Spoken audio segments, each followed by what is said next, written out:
there, this is Sonia from My Nutrition Foods. Welcome back to my channel. Today we are going to be delving into the world of gluten-free pastina.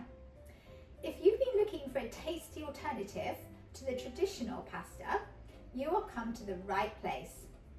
We are going to be looking into all about gluten-free pastina, what it is, why people choose it, and all about the benefits it can give you. Let's dive in. What is pastina?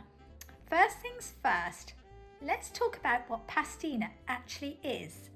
Pastina is a type of tiny pasta, often shaped into small stars or other little shapes. It's commonly used in Italian dishes, especially for soups and broths, and it's known for being super easy to cook. It's often a go-to comfort food, especially in childhood, where it's commonly served in a light broth or with a bit of butter. Why choose gluten-free pastina? Now, you might be wondering, why would someone choose gluten-free pastina over the traditional kind? Well, there are a couple of key reasons. Gluten sensitivity.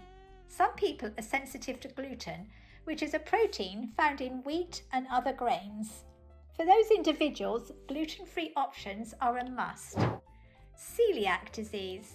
For others, like those with celiac disease, consuming gluten can trigger serious health reactions, so they need to avoid gluten at all costs.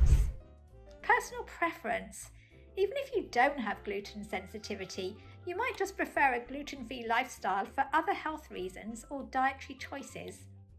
Gluten-free pastina gives you all the comfort and versatility of regular pastina, but without the gluten. Common ingredients in gluten-free pastina. So what exactly is in gluten-free pastina?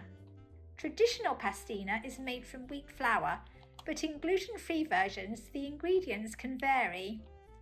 You'll often find gluten-free pastina made from ingredients like rice flour, cornmeal, and even chickpea flour. These ingredients give it a similar texture to the traditional version, but they're completely gluten-free. Each of these flours has its own unique properties that can affect the texture and flavour of the pastina. For example, chickpea flour can lend a slightly nutty flavour, while rice flour keeps things light and neutral. Where to find gluten-free pastina? If you're excited to try gluten-free pastina, you might be wondering where to find it. Well, you're in luck. Many grocery stores now carry gluten-free options, and you can often find it in the specialty or gluten-free section. If you're not sure where to look locally, there are several brands available online that offer gluten-free pastina.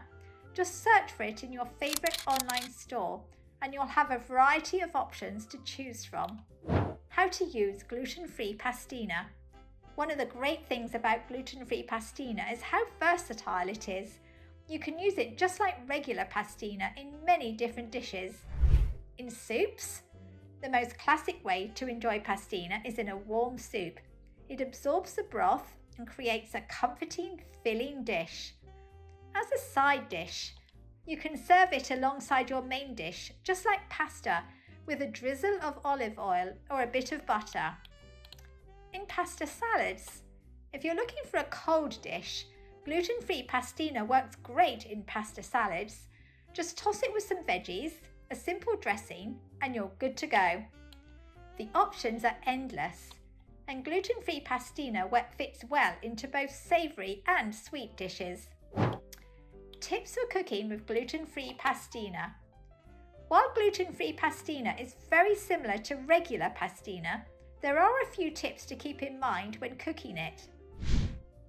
Watch the cooking time.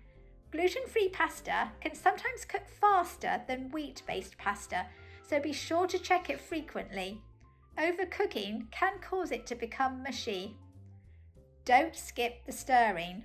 Gluten-free pasta can be a little more delicate, so give it a gentle stir while cooking to keep it from clumping together. Use plenty of water. Just like any pasta, be sure to cook your gluten-free pastina in a large pot of boiling water to ensure it has plenty of room to cook properly. I'd love to hear from you. Have you ever tried gluten-free pastina? And what's your favourite way to use it? Let me know in the comments below.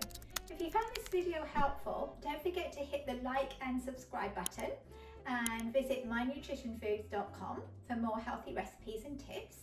Until next time, thank you for watching. Be happy, be healthy.